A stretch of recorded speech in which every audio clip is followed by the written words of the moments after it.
अंतरराष्ट्रीय युवा विद्वान, जैन दर्शन में यूनिवर्सिटी टॉप व गोल्ड मेडलिस्ट, जैन सिद्धांत एवं न्याय विषयों को सरलता से समझाने वाले, यूएसए, इंग्लैंड, ऑस्ट्रेलिया आदि अनेक देशों में जैन धर्म की महती प्रभावना करने वाले, पंडित टोडरमल पुरस्कार, युवा विद्वत रत्न आदि अनेक पुरस्कारों से सम्मानित मूर्धन्य विद्वान डॉक्टर संजीव कुमार गोधा जयपुर द्वारा जानिए धर्म का मर्म। इस कार्यक्रम के प्रायोजक हैं सागर मध्य प्रदेश के एक साधर्मी भाई की ओर से इन प्रवचनों का प्रसारण किया जा रहा है। छठा सातवां गुणस्थान आया ना, क्या छठा सातवां गुणस्थान, ये सामने प्रश्न दिख रहा है कि यहाँ प्रथमोपशम सम्यक्त्व शब्द क्यों लिखा है। इसलिए लिखा है कि निर्जरा के क्रम बतलाने हैं ना, और प्रथमोपशम सम्यक्त्व वाला जीव ही करण पूर्वक प्रथमोपशम सम्यक्त्व की प्राप्ति करता है। अनादि मिथ्या दृष्टि जीव हैं और अधयकरण अपूर्वकरण अनिवृत्तिकरण के परिणाम उसके हो रहे हैं, इसलिए प्रथमोपशम सम्यक्त्व की बात कही है। द्वितीयोपशम सम्यक्त्व की बात तो कर नहीं सकते, और क्षयोपशम का कुछ यहाँ रोल नहीं है। और क्षायिक की चर्चा की जो प्रक्रिया है वो तो अब आएगी। क्षायिक वाली प्रक्रिया तो माने क्षायिक वाली जो प्रक्रियाएँ हैं उस प्रक्रिया में तो अब चलने वाले हैं अनंतानुबंधी की भी संयोजना और दर्शन मोह की क्षपणा वाला क्रम, तो ये बाद की स्थिति है।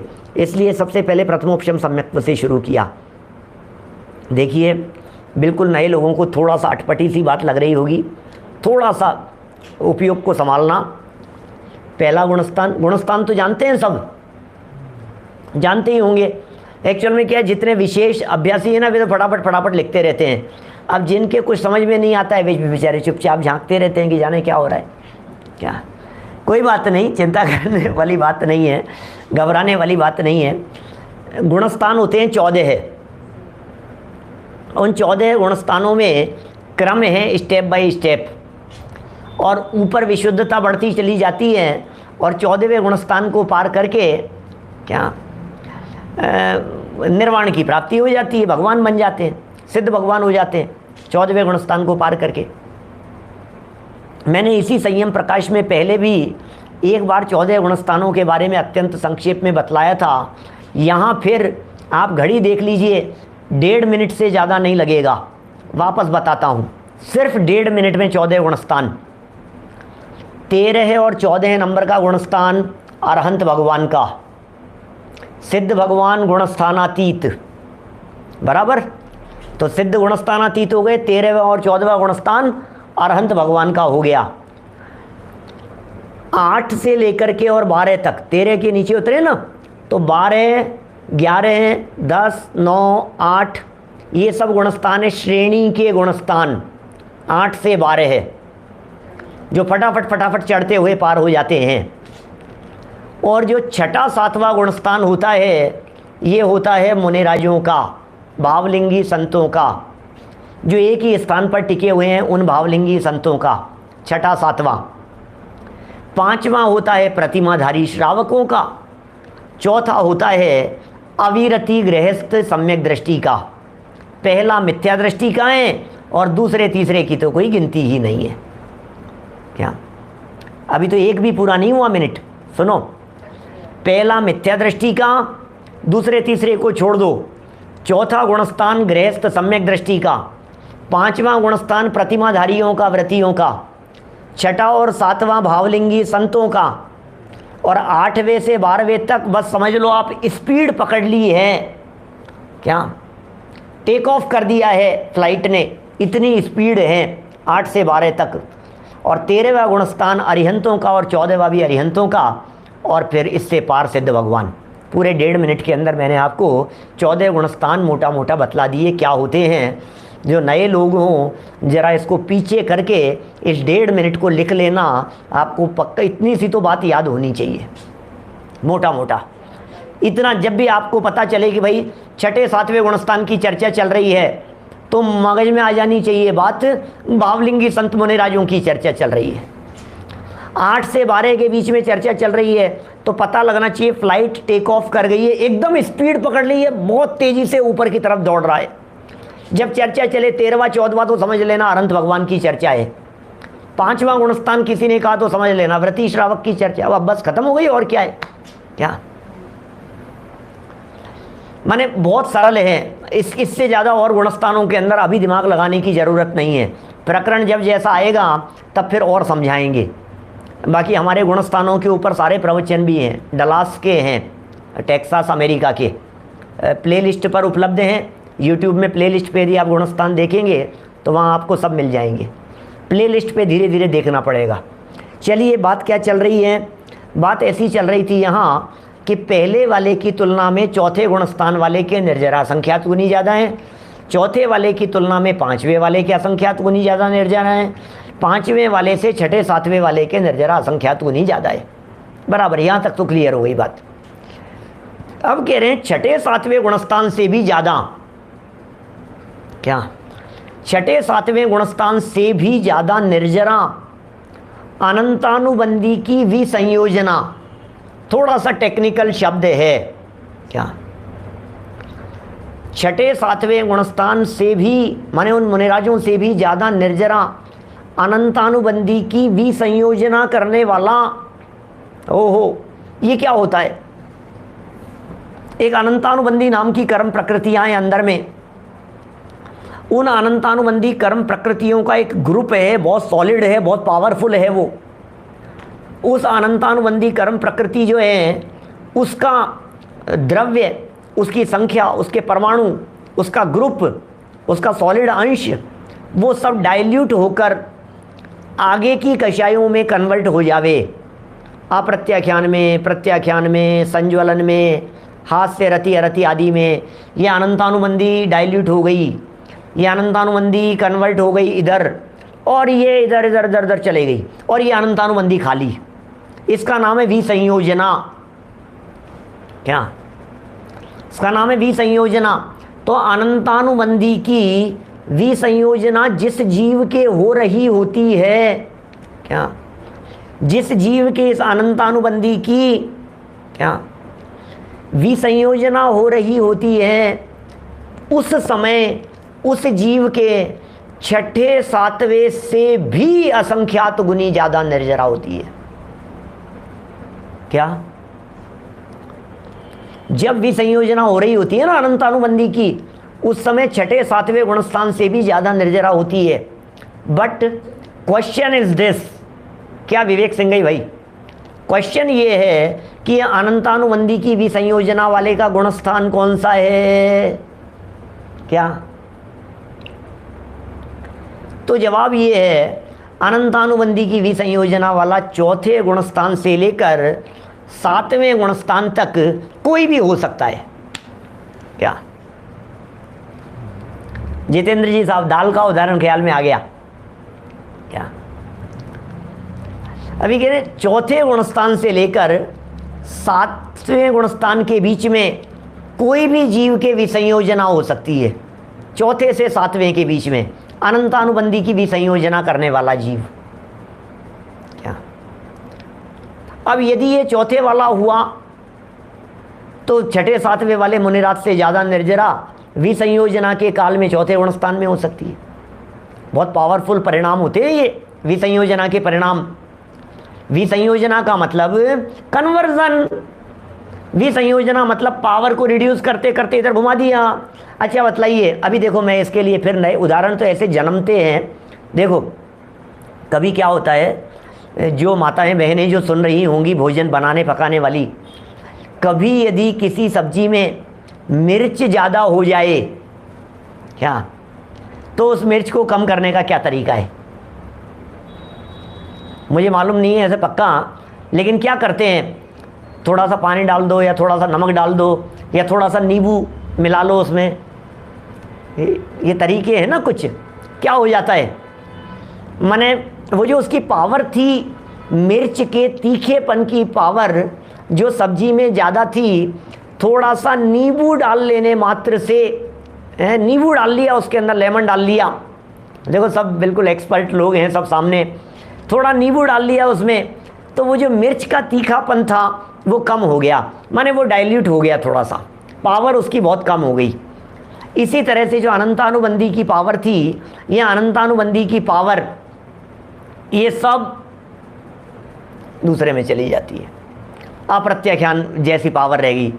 ऐसा भी कह सकता हूँ मैं, क्या एक व्यक्ति बड़ी पोस्ट पर था क्या, और उस बड़ी पोस्ट से उसका इंक्रीमेंट तो छोड़ो, लेवल भी छोड़ो, उसका डिग्रेड कर दिया उसको, क्या नीचे वाली पोस्ट पर उसको उतार दिया। तो ये जो नीचे वाली पोस्ट पर उतारा गया, ये है अनंतानुबंधी को अप्रत्याख्याना में डिमोशन कर दिया उसका। ऐसा है, प्रमोशन की जगह डिमोशन हो गया। अनंतानुबंधी जिस झूम में था, जिस हुजूम में था, जिस पावर और जिस ताकत के साथ में वो अपनी दादागिरी मचाता था, कहा ए भाई तेरी सारी पावर कम कर दी जाती है, क्या जितनी तेरी पावर है इस सारी पावर को कम कर दी जाती है, और तेरी इस पावर ताकत शक्तियों को घटाकर आपको बस इतनी रह गई है। कभी कभी ऐसा होता है ना, ये इनमें बहुत होता है, मिलिट्री के ऑफिसर्स में बड़े बड़े जवान जांबाज लोग, और बड़े उनको जो मेडल मिले हुए हैं या स्टार लगे हुए होते हैं, अलग अलग उनकी ग्रेड होती है। तो बोले अब क्या होता है कि वो अब उनकी ग्रेड कम हो गई, क्या चौबेजी छब्बेजी बनने गए थे, दूबेजी बन करके रह गए। ऐसा है ना, चौबेजी थे, सोचा था थोड़ा सा कुछ करूँगा तो छब्बे हो जाऊँगा, चौबेजी छब्बेजी बनने गए और दूबेजी बन करके रह गए। ऐसी स्थिति है अनंतानुबंधी की, जो डिग्रेड हो गया है, नीचे उतर गया है ना, उसकी स्थिति बेचारे की बहुत खराब हो गई है। चलिए, अनंतानुबंधी की विसंयोजना वाले के जितनी निर्जरा हो रही है, बोले इससे भी असंख्यात गुनी ज़्यादा निर्जरा किसके होती है? बोले दर्शन मोहनी कर्म की क्षपणा करने वाले के। देखिए आप, यहाँ लाइन है, 5वीं लाइन है अर्थ की, 110 नंबर पेज पर, संयम प्रकाश उत्तरार्ध ग्रंथ में। इससे असंख्यात गुणी निर्जरा दर्शन मोह को क्षय करने वाले के होती है। असंख्यात गुणी ज़्यादा निर्जरा, दर्शन मोह को क्षय करने वाला जो व्यक्ति होगा, उस व्यक्ति के उस विसंयोजना के काल से भी असंख्यात गुनी ज़्यादा निर्जरा होगी। फिर मेरा प्रश्न यह है कि दर्शन मोह को नष्ट करने की जो प्रक्रिया है, ये कहाँ होती है? क्या संजय जी दीवान साहब, दर्शन मोह को नष्ट करने की प्रक्रिया कौन से गुणस्थान में होती है?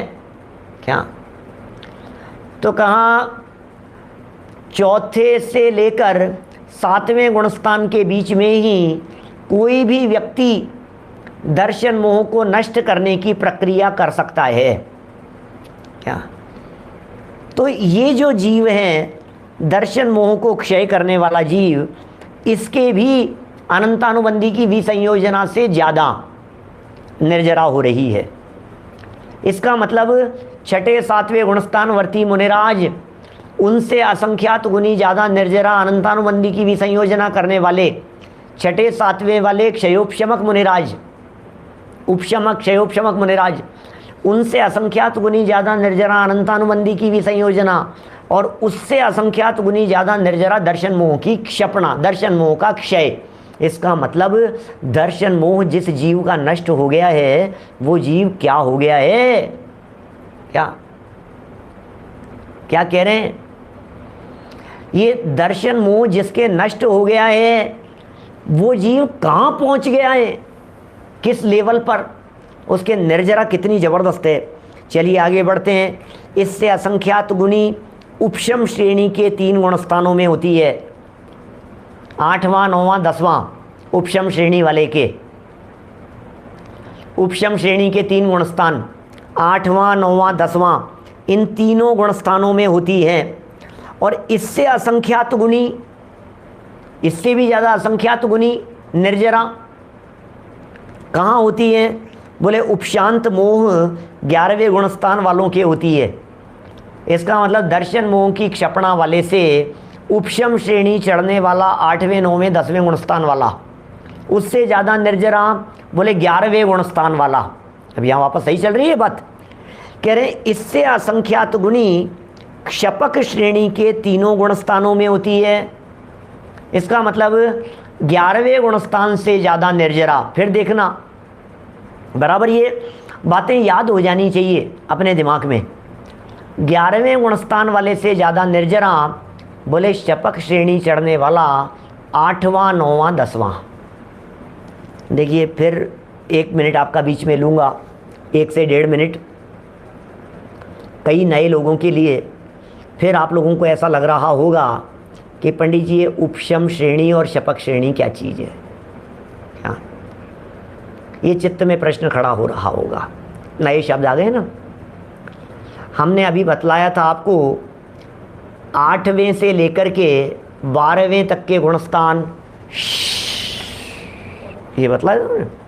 टेक ऑफ कर गया, नीचे चल रहा था और नीचे चलते चलते बहुत स्पीड पकड़ ली मोक्ष मार्ग में ऊपर बढ़ने के लिए। ये थे श्रेणी के गुणस्थान। बोले इन श्रेणी के गुणस्थानों में क्या, इन श्रेणी के गुणस्थानों में जब ये ऊपर जाता हुआ कर्म को दबाता हुआ जाता है, दबाता हुआ जा रहा है, बेहोश करता हुआ जा रहा है, तो उपशम श्रेणी। और यदि ये उन कर्मों को नष्ट करता हुआ आगे बढ़ रहा था तो फिर शपक श्रेणी। बस 2 शब्द याद रखने हैं, कर्म को दबाता हुआ बढ़ रहा था या कर्म को नष्ट करता हुआ बढ़ रहा था। दबाता हुआ बढ़ रहा है वो उपशम श्रेणी क्या, और नष्ट करता हुआ बढ़ रहा है वो शपक श्रेणी। बस उपशम में 11वां आएगा, वो गिरेगा जो दबाता हुआ जा रहा था, वो 12वें वाला चढ़ जाएगा। चलिए यहाँ तो कह रहे हैं उपशांत मोह 11वें गुणस्थान वाले तक पहुँच गए हम। इससे असंख्यात गुणी शपक श्रेणी के 3 गुणस्थानों में होती है। इसका मतलब 11वें गुणस्थान से ज़्यादा निर्जरा 8वें 9वें 10वें वाले के भी हो सकती है। इसलिए हम ये नहीं कह सकते जो ज़्यादा ऊपर के गुणस्थान में है उसके ज़्यादा निर्जरा होगी। बात समझना, बात क्या चल रही है। ये बहुत महत्वपूर्ण सूत्र है 9वें अध्याय का 45वां तत्वार सूत्र का। ये कार्तिकेय अनुप्रेक्षा की गाथाएं, गोमट सार का प्रकरण, ये इतनी महत्वपूर्ण प्रकरण है। हमें ऐसा लगता है जो जितना ऊपर है वो उतना ज़्यादा निर्जरा कर रहा होगा, ऐसा नहीं है। क्या समझ में आ रही है बात? हम तो ऐसा ही समझ रहे थे, जो जितने ऊपर के गुणस्थान में होगा उसके ऊपर उतनी ज़्यादा निर्जरा होगी। क्या दर्शन मोह का क्षय करने वाला जीव उपशम श्रेणी चढ़ सकता है? बिल्कुल चढ़ सकता है, क्योंकि दर्शन मोह को नष्ट करने में तो वो ज़्यादा पावरफुल था, लेकिन आगे चारित्र मोहनी को दबाता हुआ बढ़ गया। पहले तो आया इतनी तेज़ी से था, ऐसी पोजीशन लग रही थी, माने क्लास टेस्ट हुआ, first test, second test, third test, फिर हाफ ईयरली, उस समय तक तो इतना टॉप पर चल रहा था वो, क्या कि ऐसा लग रहा था कि यही टॉप करेगा। लेकिन आगे जब बढ़ा तो आगे चल करके वो थोड़ा कमज़ोर पड़ गया, शिथिल पड़ गया। तो दर्शन मोह को नष्ट करने वाला व्यक्ति आगे चारित्र मोह को दबाता हुआ बढ़ा तो उपशम श्रेणी चढ़ गया बेचारा। इसलिए दर्शन मोह को नष्ट करने वाला भी उपशम श्रेणी चढ़ सकता है, उसमें कोई बात नहीं है। ये सब आज जो प्रकरण चल रहा है ना, सिर्फ आज ये करणानुयोग का प्रकरण चल रहा है, और कल जो निर्जरा के बारे में बतलाएंगे ये आगे, वो बतलाएंगे भावनात्मक, वो बतलाएंगे क्रियात्मक, वो बतलाएंगे चारित्र के आधार पर, वो बतलाएंगे किस तरह से जीता, किस तरह से सहन किया, किस तरह से बर्दाश्त किया, कैसे सरल परिणामी रहे, हमें क्या करना है, किस तरह से रहना। ये सब चर्चाएं यही कार्तिकेय अनुप्रेक्षा में, आगे की गाथाओं में ये उस प्रकरण को थोड़ा सा सरल शब्दों में बतलाने वाले हैं, बिना करणानुयोग के। बहुत सुंदर चर्चा आने वाली है, समझने जैसी है। घर घर चर्चा रहे धर्म की, ऐसी चर्चाएं आने वाली है। तो शपक श्रेणी वाला 8वें 9वें 10वें वाले के 11वें से ज़्यादा निर्जरा हो गई, 11वें उपशम वाले से ज़्यादा निर्जरा हो गई 8वें 9वें 10वें वाले के। क्या फिर इससे ज्यादा निर्जरा, बोले और आगे देखो क्या कह रहे हैं, इससे असंख्यात गुणी क्षीण मोह 12वें गुणस्थान में होती है, उससे ज्यादा निर्जरा 12वें गुणस्थान वाले की होगी, ठीक है। इससे असंख्यात गुणी संयोग केवली के होती है। ये जो संयोग लिखा है ना, इसको संयोग कर लीजिएगा, संयोग नहीं है, संयोग केवली। ऐसे केवली भगवान, जिन केवली भगवान के अभी मन वचन काय की चंचलता दिखाई दे रही है, योग चंचलता जिनके अभी है, ऐसे केवली भगवान ये होते हैं 13वें गुणस्थान वाले, इनके होती है। और इससे असंख्यात गुणी अयोग केवली के होती है, माने जिनके योगों की चंचलता रुक गई है, उनके भी असंख्यात गुणी निर्जरा होती है। इस प्रकार ऊपर ऊपर असंख्यात गुणाकार हैं, इस कारण इसको गुण श्रेणी निर्जरा कहते हैं। गुण श्रेणी निर्जरा क्या होता है? श्रेणी शब्द का अर्थ होता है लाइन, श्रेणी माने होता है पंक्ति, श्रेणी माने होता है सीक्वेंस, श्रेणी श्रेणीबद्ध। क्या स्वर्गों में विमान है ऐसे श्रेणीबद्ध विमान, जैसे सौधर्म इंद्र रहता है ना, तो सौधर्म इंद्र अपने सौधर्म ईशान स्वर्ग के बीच में 31 पटलों में 31वें पटल में दक्षिण दिशा की ओर श्रेणीबद्ध 18वें नंबर के श्रेणीबद्ध विमान में रहता है। क्या 31वें पटल में दक्षिण दिशा की ओर 18वें नंबर के श्रेणीबद्ध विमान में दक्षिण दिशा की ओर, श्रेणीबद्ध लाइन, श्रेणी माने लाइन। तो ये कह रहे हैं गुण माने गुणाकार। क्या गुण श्रेणी गुणाकार रूप से, श्रेणी माने लाइन, उसकी जो निर्जरा हैं ये गुण श्रेणी निर्जरा कहलाती है। देखिए हो गया ये निर्जरा वाला प्रकरण जितना कहना था। 2-3 लाइन इसके संदर्भ में और विशेष कह रहे हैं सर्वार सिद्धि आदि ग्रंथों से। सर्वार सिद्धि के मंतव्य से, ये सर्वार सिद्धि का मंतव्य क्या है? सर्वार सिद्धि जो है ना एक ग्रंथ का नाम है। अपने जो तत्वार्थ सूत्र ग्रंथ है ना उमा स्वामी आचार्य का लिखा हुआ, इस उमा स्वामी आचार्य के तत्वार्थ सूत्र ग्रंथ के ऊपर व्याख्या लिखी है पूज्यपाद आचार्य ने, और जो व्याख्या लिखी है उस व्याख्या का नाम है सर्वार्थ सिद्धि, उस ग्रंथ का नाम है सर्वार्थ सिद्धि।